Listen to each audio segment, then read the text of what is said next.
Sa una, sama ninyo, maulaw pud ko mo istorya at tubangan sa kamera. Kay dili ko sigurado, perminti pud kong kabado. Tanawa, akong views 600 ra, mga reactions pertipong gamaya. Kadugayan, niabot ako ang kumpiyansa. Nagsugod kog storya nga puno og inspirasyon ug gana. O karon, tanawa, di ba viewers ug followers nako, nanaghan na sila. Maong ikaw, ayaw kahadlok mo try. Ayaw pagpapildi sa imuhang pagkakamera shy. Ug ayaw tagda ang mga tawong kusog manghimantay.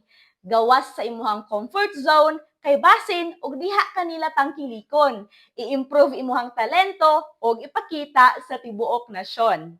Hugs sa comment section. Kaya ni mo ni? Kaya nato ni. Keep going, keep vlogging.